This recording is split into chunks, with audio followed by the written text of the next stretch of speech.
Good morning, नमस्कार। आप सभी का ग्रेविटी पॉइंट में स्वागत है। मैं सुरेश धर दुबे भूगोल की प्रैक्टिस श्रृंखला के साथ उपस्थित हूं। यह प्रैक्टिस श्रृंखला विशेष तौर पर टीजीटी, पीजीटी, यूजीसी एवं असिस्टेंट प्रोफेसर 2023 को ध्यान में रख करके तैयार की गई है। आज का जो एपिसोड है यह भारत के भूगोल से संबंध रखने वाले प्रश्नों पर आधारित है। चैनल को सब्सक्राइब, लाइक एवं शेयर करने के लिए आप सभी का धन्यवाद। यदि आपने अभी तक चैनल को सब्सक्राइब नहीं किया तो चैनल को सब्सक्राइब करें, लाइक करें एवं प्रमोट करें, जिससे बेहतर वीडियो का नोटिफिकेशन आप लोगों तक सबसे पहले पहुंच सके। प्रत्येक वीडियो का पीडीएफ मटेरियल टेलीग्राम चैनल पर उपलब्ध है, जिसका लिंक नीचे कमेंट बॉक्स में दिया गया है। उसे वहां से आप डाउनलोड कर सकते हैं। आइए आज का प्रश्न हम प्रारंभ करते हैं। आज का जो सबसे पहला प्रश्न है, निम्नलिखित में से कौन सा राज्य समूह भारत का लगभग 90% वार्षिक कोयला उत्पादित करता है? तो आप लोगों को इससे पूर्व हम लोगों ने जो जानकारी प्राप्त किया है उसमें देखा है कि राज्य वाइज किस राज्य में भंडारण सबसे अधिक है और किस राज्य में उत्पादन सबसे अधिक है। लेकिन यहाँ पर जो प्रश्न पूछा है यह एक ग्रुप के रूप में पूछा है कि किन राज्यों का जो समूह है यहाँ पर लगभग 90% कोयला की प्राप्ति होती है। तो यहाँ पर जो सही आंसर हो जाएगा वो हो जाएगा झारखंड, उड़ीसा और पश्चिम बंगाल। क्या हो जाएगा? झारखंड, उड़ीसा और पश्चिम बंगाल।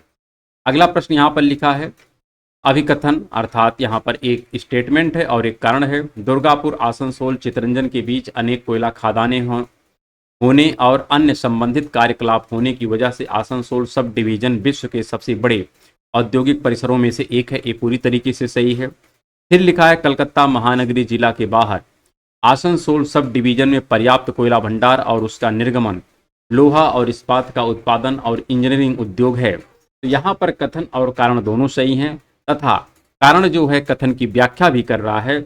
इस आधार पर इसका जो आंसर हो जाएगा वो हो जाएगा पहला। अगला प्रश्न लिखा है, भारत में मैंगनीज अयस्क का लगभग 3/4 भाग कहाँ पाया जाता है? तो मैंगनीज का ज़्यादातर हिस्सा तो अकेले मध्य प्रदेश में पाया जाता है। कहाँ पाया जाता है? मध्य प्रदेश में। मध्य प्रदेश का जो बालाघाट जिला है, बालाघाट में ही लगभग भारत का 78% मैंगनीज अकेले पाया जाता है। लेकिन इसके साथ चूंकि हमको ग्रुप की बात करना है तो ग्रुप में देखना है कि कौन कौन से और राज्य आते हैं इसके अंतर्गत। और राज्यों के अंतर्गत यहाँ पर आपको मिलता है कर्नाटका है, मध्य प्रदेश है, उड़ीसा है और महाराष्ट्र है। कौन कौन सा है? कर्नाटक, मध्य प्रदेश, यहाँ पर आप देख सकते हैं कर्नाटक है, फिर मध्य प्रदेश है और उड़ीसा है और महाराष्ट्र है। तो यहाँ पर मैंगनीज की खानें पाई जाती हैं। तो यहाँ पर हम कह सकते हैं भारत का लगभग अधिकांश भाग यहीं से प्राप्त हो जाता है। अगला प्रश्न लिखा है, भारत में लौह अयस्क के कुल उत्पादन का 85% किन राज्यों से प्राप्त होता है? अर्थात लौह के जो सर्वाधिक भंडार हैं वो कहाँ पर हैं? तो कर्नाटका में है। सर्वाधिक लौह अयस्क के भंडार कहाँ पर हैं? तो कर्नाटका में है। उसके पश्चात कहाँ पर है? उड़ीसा में है। अगर हम उत्पादन के दृष्टिकोण से देखें तो सर्वाधिक उत्पादन कहाँ पे होता है? उड़ीसा में होता है। उसके पश्चात छत्तीसगढ़ में, फिर कर्नाटक में। इसके लिए अलग से एक हम जो सीरीज चला रहे हैं जो मानचित्र द्वारा भारत के भूगोल का है, उसमें हमने इस पर विस्तृत चर्चा की है, तो उसे आप वहाँ से देख सकते हैं। तो इस आधार पर जो हमारा आंसर हो जाएगा कर्नाटका और उड़ीसा हो जाएगा। क्या हो जाएगा? कर्नाटका और उड़ीसा, अर्थात इसका आंसर हो जाएगा बी। अगला प्रश्न यहाँ पर लिखा है, कुल्टी, बर्नपुर तथा हीरापुर में लौह एवं इस्पात संयंत्र को एक में समेकित किया गया है, जिसका नाम रखा गया भारतीय लौह एवं इस्पात कंपनी। इसका क्या नाम रख कर दिया गया? भारतीय लौह एवं इस्पात कंपनी। और यह जो स्थान है जो कह सकते हैं इंडिविजुअल कंपनी है, इसमें कौन कौन सी हैं? तो कुल्टी, बर्नपुर और हीरापुर, ये सब कहाँ पर हैं? सब वेस्ट बंगाल में है। और इन्हीं सबको मिला करके एक कंपनी मिला दिया गया है, इसका नाम है भारतीय लौह एवं इस्पात कंपनी। तो इसका आंसर है बी। अगला प्रश्न यहाँ पर लिखा है, स्वतंत्र उद्योग वह होते हैं जिनके लिए परिवहन लागत तुलनात्मक रूप से महत्वहीन होता है। तो जिसका परिवहन लागत तुलनात्मक रूप से महत्वहीन होता है उसे कहते हैं स्वतंत्र उद्योग। क्या कहते हैं? स्वतंत्र उद्योग, अर्थात इसका आंसर हो जाएगा ए। अगला प्रश्न है, छत्तीसगढ़ में संगमरमर कहाँ पाया जाता है? तो बस्तर वाला क्षेत्र, जो बस्तर वाला क्षेत्र है वहीं पर दंतेवाड़ा, बस्तर वाला जो क्षेत्र है वहीं पर संगमरमर पाया जाता है। इसका आंसर हो जाएगा पहला। अगला यहाँ पर प्रश्न है, भारत का कौन सा पत्तन लौह अयस्क निर्यात करने वाला सर्वप्रमुख पत्तन है? यहाँ पर बताना है कि कौन सा पत्तन लौह अयस्क निर्यात करने वाला सर्वप्रमुख पत्तन है। तो सर्वाधिक जो होता है वो मर्मगांव कहाँ पर है? एक गोवा में। तो मर्मगांव गोवा से होता है। अगर बम्बई की बात करें तो बम्बई पर पेट्रोलियम प्रोडक्ट का हम निर्यात करते हैं। कोच्चिन की बात करें तो जो केरल में है, यहाँ से मसालों का ज़्यादातर हम निर्यात करते हैं। तो इस आधार पर हमारा जो आंसर हो जाएगा वो हो जाएगा पहला। अगला यहाँ पर लिखा है प्रश्न, सबसे उत्तम किस्म का कोयला होता है? एंथ्रेसाइट सबसे उत्तम किस्म का होता है, उसके पश्चात बिटुमिनस होता है, और सबसे निम्न क्वालिटी का होता है लिग्नाइट। क्या? लिग्नाइट। और लिग्नाइट से भी घटिया कभी काल पीट किस्म का कोयला आता है। तो हम कह सकते हैं कोयले की 4 प्रकार है, सबसे अच्छी एंथ्रेसाइट, फिर बिटुमिनस, फिर लिग्नाइट, फिर पीट। तो इसका आंसर हो जाएगा एंथ्रेसाइट किस्म का कोयला। यहाँ पर अगला प्रश्न लिखा है, भारत में प्रथम कोयला खान कहाँ पर खोदी गई है? तो वेस्ट बंगाल का जो रानीगंज क्षेत्र है, तो वहां पर सबसे पहला भारत का कोयला क्षेत्र खोदा गया है। अगला यहाँ पर प्रश्न लिखा है, भारत में जिप्सम सर्वाधिक मात्रा में कहाँ पाया जाता है? तो भारत में जिप्सम जो सर्वाधिक मात्रा में है, ये कहाँ पाया जाएगा? तो राजस्थान में। कहाँ पाया जाता है? राजस्थान में। तो इस प्रश्न का आंसर आप स्पष्ट रखिएगा, कहाँ पर है? तो राजस्थान में। अगला प्रश्न यहाँ पर लिखा है कि निम्न में से भारत के किस राज्य में यूरेनियम आग्नेय तथा कायांतरित चट्टानों में अंतः स्थापित है? तो इसका भी आंसर क्या हो जाएगा? राजस्थान, क्योंकि राजस्थान में ही कायांतरित तथा आग्नेय चट्टानों के मध्य में यूरेनियम विद्यमान हमको मिलता है। तो इसका भी आंसर क्या है? राजस्थान है। अगला प्रश्न यहाँ पर लिखा है, गुजरात का कौन सा शहर नमक के उत्पादन से संबंध रखता है? तो है गांधीधाम। क्या है? गांधीधाम। पूरी तरीके से सब फैक्चुअल इंफॉर्मेशन है। तो चूंकि यह प्रश्न परंपरागत तरीके से विगत वर्षों में पूछे गए हैं, इसलिए इस पर हम एक प्रयास कर रहे हैं कि जिससे कम से कम हमारे दिमाग में बैठ जाए कि ये भी प्रश्न पूछे जा सकते हैं भविष्य में। अगला यहाँ पर है खेरी। तो खेरी एक नस्ल है, किसकी है? भेड़ की। तो भेड़ की एक नस्ल है खेरी। यहाँ पर अगला प्रश्न लिखा है, निम्नलिखित में से कौन संसाधन आधारित उद्योग है? अर्थात यहाँ पर एक ऐसा उद्योग है कि जो संसाधन आधारित है। वैसे ही इसको हम इस प्रकार से कह सकते हैं कि जिसका हम ट्रीटमेंट करते हैं, अर्थात संशोधन, जिसमें आता है खनिज तेल। तो खनिज तेल का हम क्या करते हैं? तो इसका हम ट्रीटमेंट करते हैं, इसका शोधन करते हैं। तो इस आधार पर हमारा उद्योग हो जाता है बी। कौन सा हो जाता है? बी, खनिज तेल शोधन उद्योग। अगला यहाँ पर प्रश्न लिखा है, निम्नलिखित में से कौन सा संभाव्य संसाधन भारत में अधिक विकसित नहीं है? अर्थात यहाँ पर एक ऐसा क्षेत्र है जो ज़्यादा विकसित नहीं है, बाकी सभी क्षेत्र में कुछ हम लोग विकास कर चुके हैं। तो पवन ऊर्जा में भी हम लोग अच्छा खासा विकास कर चुके हैं, सौर ऊर्जा में भी विकास हो चुका है, ज्वारी ऊर्जा में भी हम लोग कुछ आगे बढ़ चुके हैं। लेकिन जो हमारा भूमिगत जल ऊर्जा है, जिसको हम लोग जियो थर्मल एनर्जी कहते हैं, इसी को क्या कहते हैं? जियो थर्मल एनर्जी कहते हैं। इस पर अभी भारत में कोई खास डेवलपमेंट नहीं हुआ है। इस आधार पर इसका आंसर हो जाएगा डी। इसी को हम क्या कहते हैं? जियो थर्मल एनर्जी। अर्थात पृथ्वी के आंतरिक भाग का जो टेम्परेचर होता है, उसी टेम्परेचर से भूमिगत जल जो हीट होके बाहर आता है, उससे हम ऊर्जा को प्राप्त करते हैं। इसलिए इस पर अभी हमारा कोई खास डेवलपमेंट है नहीं। ये आंसर हो जाएगा डी। अगला यहाँ पर लिखा है, भारत के बृहत्तम विंड फार्म स्थित हैं। भारत का जो सबसे बड़ा विंड फार्म है, इसके बारे में पूछा है कि कहाँ पर स्थित है। तो इसका जो आंसर हो जाएगा, ये हो जाएगा तमिलनाडु। कहाँ पर है? तमिलनाडु में स्थित है। इसी प्रकार अगर हम देखें, भारत के राज्यों में प्रस्तावित आणविक शक्ति केंद्रों से संबंधित निम्नलिखित युग्मों में से कौन सा सही है? अर्थात यहाँ पर एक मिलान ऐसा है कि जो सही है, सुमेलित नहीं है, बाकी सब सही है। मतलब एक सुमेलित नहीं है, बाकी सब क्या है? सुमेलित हैं। और वही चयन करना है कि जो सुमेलित नहीं है। तो यहाँ पर आपसे पूछा जा रहा है कि हरिपुर, क्या लिखा है? हरिपुर। हरिपुर हरियाणा में नहीं बल्कि कहाँ पर है? वेस्ट बंगाल में है। तो हरिपुर के विषय में आपको ध्यान रखना, हरिपुर कहाँ पर है? वेस्ट बंगाल में है। बाकी जैतापुर महाराष्ट्र में है, मीठी विर्दी गुजरात में है, वड्डा ये भी आंध्र प्रदेश में है, लेकिन हरिपुर जो है कहाँ पर है? वेस्ट बंगाल में है। अर्थात यही हमारा आंसर हो जाएगा, क्योंकि यही सही सुमेलित नहीं है। अगला प्रश्न लिखा है, निम्नलिखित में से कौन सा स्थान पेपर विनिर्माण उद्योग के लिए जाना जाता है? तो यहाँ पर जो यमुनानगर है, बलरामपुर है या रायागढ़ है, यहाँ पे हम कह सकते हैं पेपर मिल है, लेकिन सतना में नहीं है। सतना में ज़्यादातर आप देख सकते हैं सीमेंट इंडस्ट्री है। कैसी इंडस्ट्री है? सीमेंट इंडस्ट्री है। यमुनानगर कहाँ पर है? तो हरियाणा में है। बलरामपुर कहाँ है? गुड़गांव में है। और अगर रायागढ़ की बात करें तो कहाँ पर है? उड़ीसा में है। और सतना कहाँ पर है? तो मध्य प्रदेश में पड़ता है। इस आधार पर हम बात कर सकते हैं, पहले 3 वाले जो ऑप्शन हैं यह पेपर मिल से संबंध रखते हैं, जबकि सतना सीमेंट से संबंध रखता है। तो इस आधार पर हमारा आंसर हो जाएगा ए। अगला यहाँ पर प्रश्न लिखा है, किर्लोस्कर समूह जो भारी एवं हल्की मशीन उपकरणों का उत्पादन करते हैं, ये कहाँ की कंपनी? तो भारतीय कंपनी है। कैसी है? यह भारतीय कंपनी है। इसे आपको ध्यान में रखना है। अगला प्रश्न यहाँ पर लिखा है, भारतीय सौर मिशन के बारे में निम्नलिखित कथनों पर विचार कीजिए। भारत सौर ऊर्जा में तेजी से बढ़ रहा है। भारत देश के सभी हिस्सों में सौर ऊर्जा विस्तारित करने की योजना बना रहा है। ये नहीं सही है, क्योंकि सभी क्षेत्रों में सौर ऊर्जा को विस्तारित करने की योजना इसलिए नहीं सफल हो सकती है क्योंकि भारत का कुछ भाग ऐसा है कि जो उष्णकटिबंध से बाहर है, अर्थात जो हिमालयी क्षेत्र हैं, जो पर्वतीय क्षेत्र हैं, तो वहाँ पर उतना सन रे हमको प्राप्त नहीं होती है, इसलिए हम भारत के समस्त भागों में सौर ऊर्जा को विस्तारित करने की योजना नहीं बना रहे हैं। हाँ, भारत में सौर ऊर्जा तेजी से आगे बढ़ रहा है, ये बात तो ठीक है। फिर लिखा है दक्षिण और पश्चिम भारत को अधिक धूप और सौर ऊर्जा मिलती है, ये भी बात ठीक है। तो इस आधार पर हम कह सकते हैं केवल पहला और तीसरा सही है, दूसरा यहाँ पर सही नहीं है। इस आधार पर आंसर हमारा हो जाएगा बी। अगला प्रश्न लिखा है जल विद्युत शक्ति के विकास में अग्रगामी राज्य था। जल विद्युत शक्ति का सर्वाधिक पूछ रहा है कि कहाँ पर हम लोगों ने विकास किया है, तो कर्नाटका में किया। कहाँ पर किया है? कर्नाटका में सबसे ज़्यादा जल विद्युत का विकास हुआ है। और जल विद्युत का विकास वैसे प्रायद्वीपीय भारत में ज़्यादातर हुआ है। कारण क्या है कि प्रायद्वीपीय भारत में पठार हैं, जलप्रपात है, इसलिए वहाँ पर सहजता से डैम बनाए जा सकते हैं और उस डैम के माध्यम से हम लोग जल विद्युत को बहुत आसानी से प्राप्त करने का प्रयास भी कर लेते हैं। अगला यहाँ पर प्रश्न लिखा है झींगा पालन सर्वाधिक विकसित हुआ है। तो जो केरल का समुद्र तटीय क्षेत्र है वहाँ पर हम लोग झींगा पालन बहुत बेहतर तरीके से करते हैं और केरल झींगा का सर्वाधिक निर्यात भारत से करता है। भारत से सर्वाधिक अगर झींगा का निर्यात कोई करने वाला राज्य है तो कौन सा है? केरला है।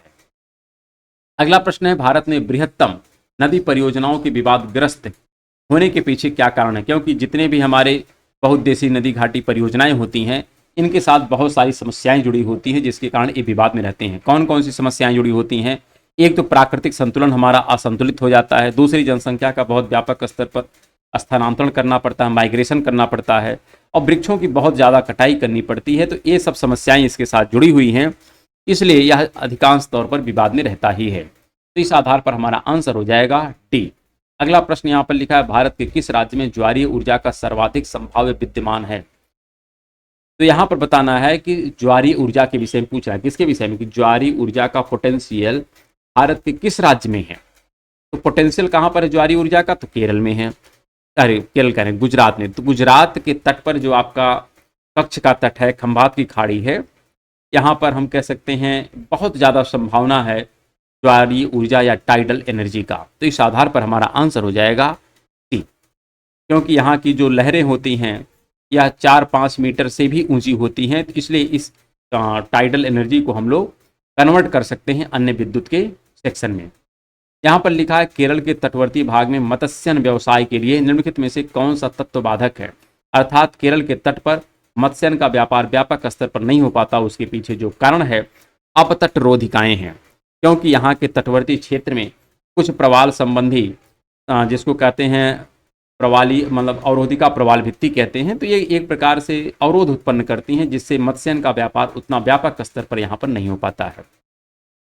अगला प्रश्न लिखा है एक तरफ ऊर्जा स्रोत है, एक तरफ शक्ति गृह है और हमको बताना है कि यहाँ पर कौन सा सुमेलित है और कौन सा मतलब इसको सुमेलित करना है। तो सिर्फ एक के आधार पर इसका सुमेलन हम कर सकते हैं, बाकी के विषय में अगर जानकारी नहीं भी है तो कोई दिक्कत नहीं है।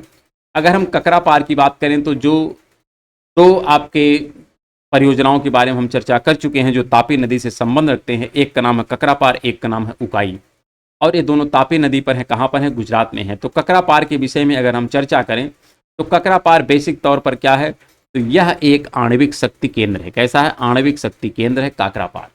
तो सी का दूसरा सही है। तो सी का अगर आप यहाँ पर सी देखें, सी का ये दूसरा सही है, अर्थात इस आधार पर हमारा आंसर हो जाएगा सी। क्या हो जाएगा? सी। बाकी आप मिलान कर लें, कोई दिक्कत नहीं है। जो तापीय का केंद्र है ये कौन सा है? एन्नौर है। जल विद्युत का केंद्र देखें तो सौरीगिरी है। और इसी प्रकार अगर पवन की बात करें तो पवन आपका कौन सा है? मुंडपम है। तो इस आधार पर हमारा आंसर हो जाएगा सी। अगला प्रश्न लिखा है उत्तर भारत की तुलना में दक्षिण भारत में सूचना और प्रौद्योगिकी उद्योग की तीव्र वृद्धि का निम्नलिखित में से कौन एक व्याख्या करता है? तो सुशासन। ये बात ठीक है क्योंकि दक्षिण भारत में सुशासन थोड़ा बेहतर है उत्तर भारत की तुलना में। अच्छी अवसंरचना और नेटवर्क, ये भी बात ठीक है क्योंकि दक्षिण भारत में ये सब व्यवस्थाएं ठीक है। उच्च तकनीक संस्थाओं की अधिक संख्या, ये भी ठीक है।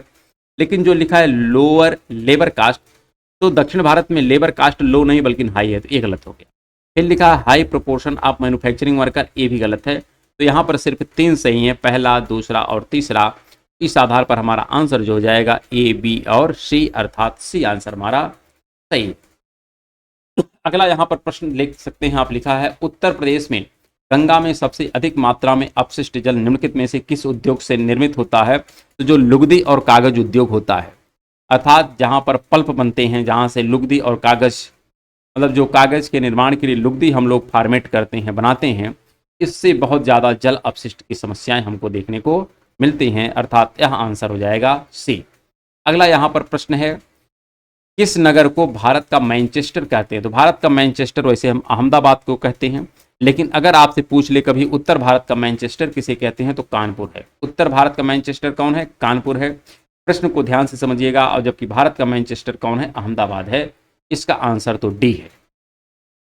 अगला प्रश्न लिखा है, भारत के लौह इस्पात संयंत्रों के उत्तर से दक्षिण के निम्नलिखित क्रमों में से कौन सा क्रम सही है? अर्थात यहाँ पर क्रमबद्ध तरीके से हमको अरेंज करना है और बताना है कि इनका कौन सा क्रम सही है। तो इनका जो सबसे सही क्रम है अगर हम बात करें तो ए वाला, मतलब बोकारो, बोकारो जो कहाँ पर है? झारखंड में है। फिर बर्नपुर, बर्नपुर कहाँ पर है? तो यह वेस्ट बंगाल में है। जमशेदपुर कहाँ है? तो यह भी आपका झारखंड में है, लेकिन यह दक्षिणी सिंहभूमि जिला में है। तो बोकारो जो ये बात कर रहा है, यह बोकारो तो झारखंड में है, लेकिन झारखंड के उत्तरी भाग में है।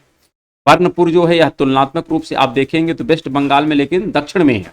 और जमशेदपुर इसके भी तुलना में दक्षिण में है, क्योंकि यह झारखंड के पूर्वी सिंहभूमि जिला में है। और राउरकेला जो है ये कहाँ पर है? उड़ीसा में है। इस आधार पर हमारा आंसर जो हो जाएगा वो हो जाएगा ए, क्योंकि सबसे बेहतर आंसर यही होगा।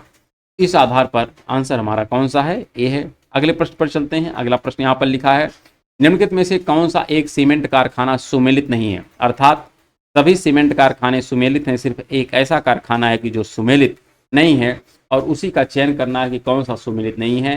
तो झारखंड में बंजारी नहीं है, बल्कि झारखंड में जो है उसका नाम है चायबासा। क्या नाम है? झारखंड में जो सीमेंट उद्योग है इसका नाम है चायबासा। क्या नाम है? चायबासा। तो यह ध्यान रखिएगा, चायबासा आपका झारखंड में है, ना कि बंजारी। तो यह हमारा सुमेलित नहीं है, बाकी सब सुमेलित हैं।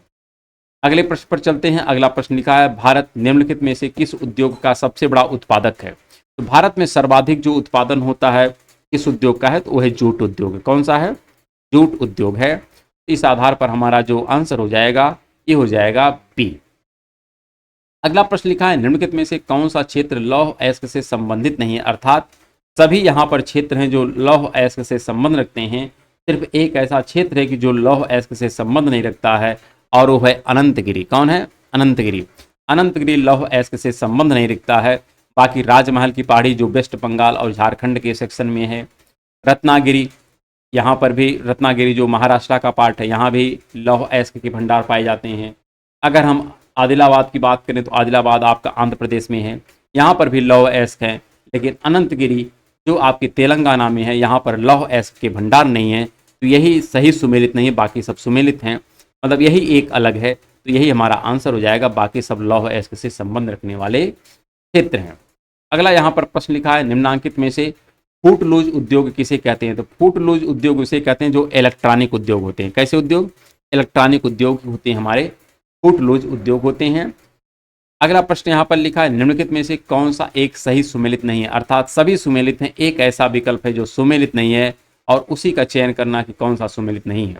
ये जो लिखा है नालको भद्रावती, ध्यान रखिएगा, ये जो नालको इंडस्ट्री है, जो एल्युमिनियम की इंडस्ट्री है, यह भद्रावती में नहीं है, बल्कि यह देखा जाए तो कहाँ पर है? तो उड़ीसा में है। कहाँ पर है? उड़ीसा में है। तो ध्यान रखिएगा, ये कहाँ पर है? उड़ीसा में है, ना कि भद्रावती में। इसका आंसर हो जाएगा बी। बाकी सब सही सुमेलित हैं, और सब कह सकते हैं हमारे जो एल्युमिनियम की ही इंडस्ट्रीज हैं। किसकी हैं? एल्युमिनियम की ही इंडस्ट्रीज हैं। अगला यहाँ पर प्रश्न है, निम्नलिखित केंद्रों में कौन भारत में अखबारी कागज का उत्पादन करता है? तो वो है नेपानगर। कौन है? नेपानगर में कागज का उद्योग है, तो यहाँ पर बनता है। और ये कहाँ पर है? तो ये मध्य प्रदेश में है। तो मध्य प्रदेश के नेपानगर में ही कागज उद्योग की इंडस्ट्री विद्यमान है। इसका आंसर है ए। और अगला प्रश्न यहाँ पर लिखा है, आदित्यपुर विशेष आर्थिक जोन जो आपका कहाँ पर है? तो झारखंड में है। तो झारखंड में जो आदित्यपुर स्पेशल इकोनॉमिक जोन है, यह किसके लिए जाना जाता है? तो यह विशेष तौर पर ऑटोमोबाइल और ऑटो पार्ट के लिए जाना जाता है। इस आधार पर इसका आंसर हो जाएगा सी। और इसी के साथ भारत के भूगोल के जो एपिसोड की श्रृंखला चल रही है, इसमें जितने प्रश्न थे उनको हम लोगों ने डिस्कस करने का प्रयास किया है। कुछ अभी शेष प्रश्न हैं, उसकी चर्चाएं भी हम लोग कालक्रम में करते रहेंगे।